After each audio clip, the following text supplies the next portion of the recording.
Coucou tout le monde, bienvenue dans la suite de la vidéo pour réaliser un mini-album avec des pages 20 par 20.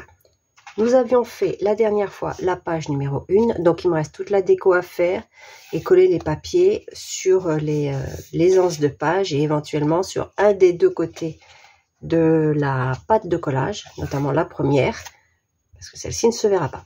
Aujourd'hui, on va faire la page donc numéro 2 et c'est une page multi-interaction. C'est une page très simple à réaliser.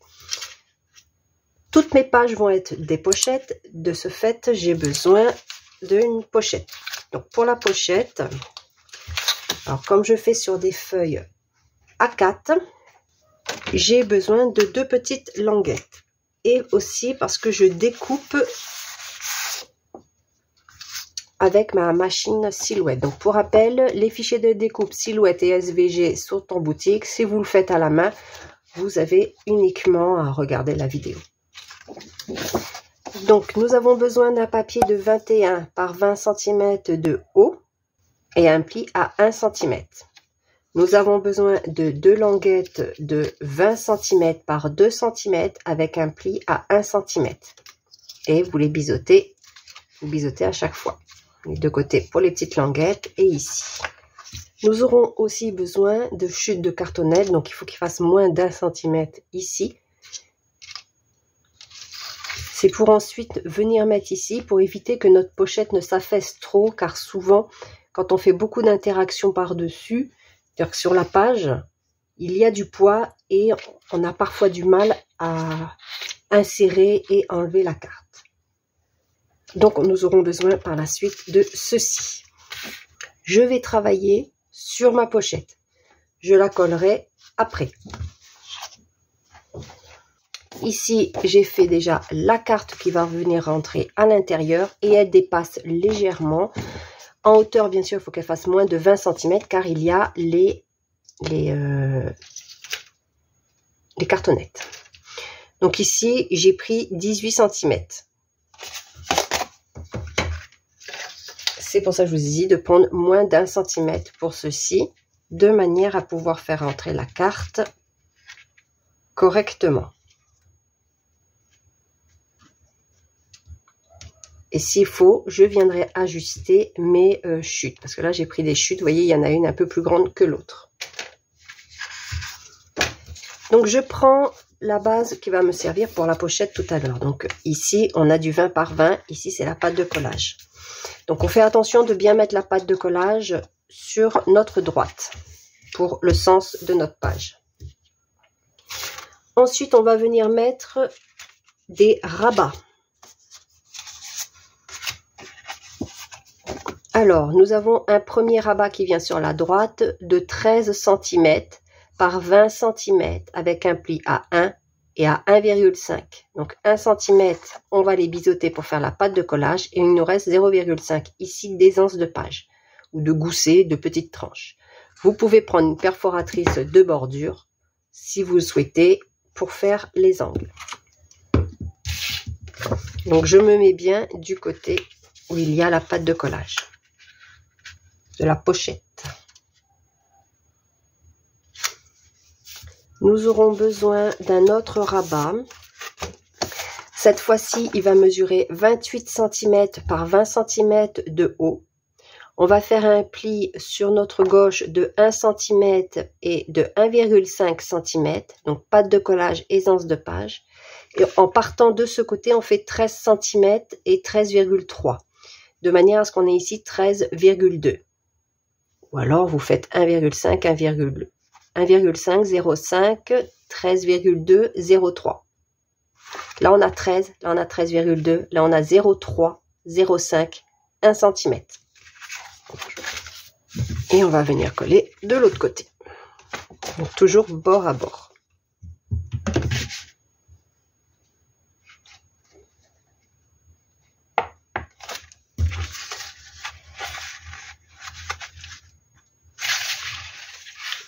Donc, ça va se présenter comme ceci.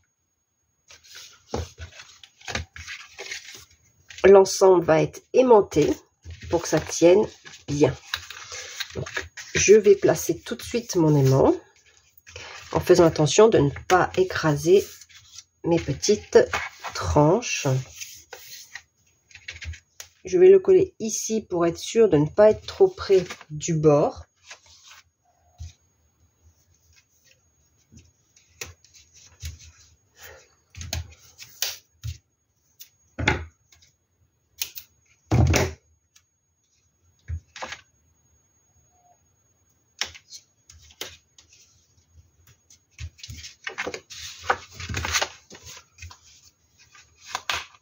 Je fais attention de ne pas écraser mes plis ici et me mettre droit en haut et en bas.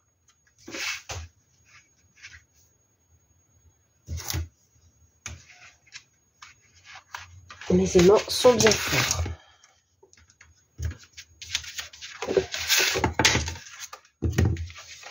Voilà. J'ai essayé de faire en sorte de ne pas écraser trop mes plis. Maintenant, je viens coller un papier ici dans le fond. Ensuite, on prépare une pochette avec un papier de 22 cm par 7 cm de haut. On fait un pli à 1 cm en bas et sur les côtés de 1,1 cm. Pourquoi? Parce que par rapport au pli, pour être sûr de ne pas gêner lorsque l'on va refermer la page. Donc, ce qui fait qu'ici, on n'a pas 20 cm, mais on a 19,8. Donc, si vous le voulez, vous ne collez pas ce papier. Vous collez le papier pochette au dos, en mettant les pattes de collage au dos du premier papier. Moi, j'ai oublié. Donc, je vais le mettre dessus. Et je vais faire attention à mes plis. Là, ça ne gêne pas du tout. Et j'ai déjà collé le papier de collection qui vient dessus. À l'intérieur du rabat, j'ai utilisé mes chutes de papier. C'est pour ça que vous voyez ici un repère d'alignement pour un print and cut. Donc, il me restait pas mal de place. J'ai donc décidé de faire 2 emplacements photos. Vous pouvez les ajuster en mettant pour des photos 10 par 15 en faisant 11 par 17 cm pour avoir une patte de collage ici. Bon, les miens seront un petit peu plus petits, mais ce n'est pas très grave. Dans le fichier de découpe, je les mettrai plus grands pour faire des photos 10 par 15. Et les bords avec une perforatrice. Alors, soit vous les mettez un en haut, un en bas, soit vous mettez les deux en haut, c'est comme vous le souhaitez. Moi, je vais mettre les deux en haut. Et moi, je préfère, ce que je n'ai pas fait pour la pochette, les mettre derrière mon papier de collection. Donc, c'est au choix, vous faites comme vous voulez. Voilà.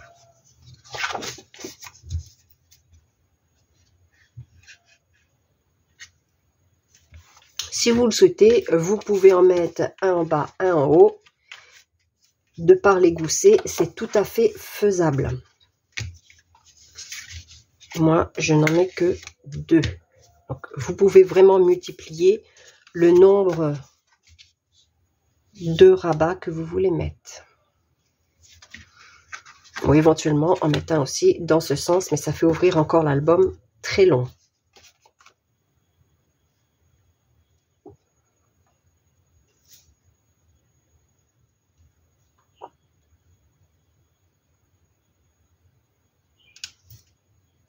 De ce côté, je ne mets pas de rabat de même ici parce qu'il y a mes aimants et je ne voudrais pas qu'il y ait trop d'épaisseur. Le risque est après que l'aimant n'adhère plus. Après ici, je pense mettre des chutes de papier pour pouvoir combler les trous de 0,5 ici. Donc ça fait vraiment un tout petit papier, mais ça je le fais avec ma machine de découpe. Quand je coupe un papier comme ça, je coupe après un 0,2 par exemple, 0,3 et je mets là. Même si l'écart n'est pas le même, je garde la même hauteur, mais je ne garde pas les 2 mm que j'enlève de chaque côté, sinon il ne reste plus qu'un seul millimètre. Parce que de toute façon, il y en a ici. Pour ici, à chaque fois, c'est enlevé. Donc là, je peux me permettre d'en enlever un petit peu moins. Visuellement, ça ne choque pas. Et maintenant, on va la placer sur notre page. Donc, notre page était ici. Je tourne ma feuille. Nous avons déjà la pâte de collage à venir coller ici. Donc, je fais attention de bien me mettre au niveau du deuxième pli.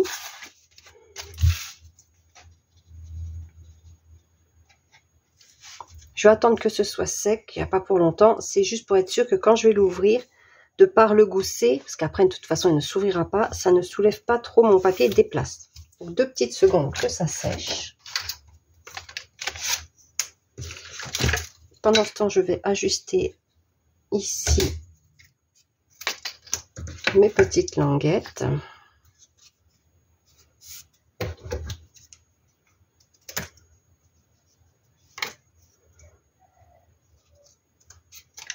J'ai réduit un peu celle-ci qui faisait au moins 1 cm et j'ai besoin de moins d'1 cm. Est-ce que c'est sec? Je ne mets pas de papier à l'intérieur car la pochette fait exactement la même taille. Mais si vraiment vous voulez ici un petit papier jusque quand ça s'ouvre plus ou moins, enfin quand on voit un petit peu, voilà. Moi je laisse blanc. Je ne vais pas m'embêter. Je vais coller mes 2 languettes. Une en haut, une en bas. Alors, je vais bien me mettre sur le bord ici. Et si ça dépasse, parce que des fois, quand on colle pas correctement, ça dépasse un peu, j'ajusterai en longueur.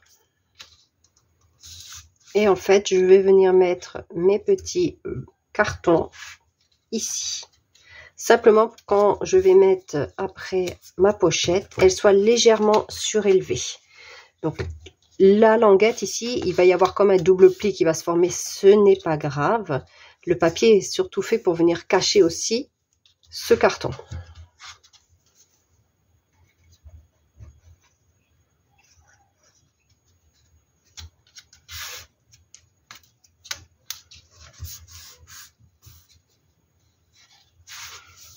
Vous pouvez aussi coller en dessous, hein, ce n'est pas gênant.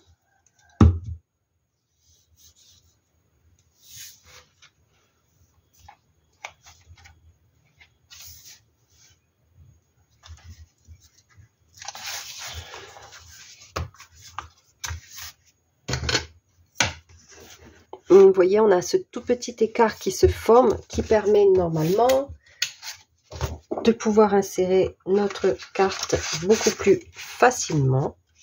Et elle dépasse un petit peu. Donc, je vais mettre aussi un papier au dos. Je ne mets pas tout de suite le papier. J'en avais déjà découpé parce qu'il me restait une chute.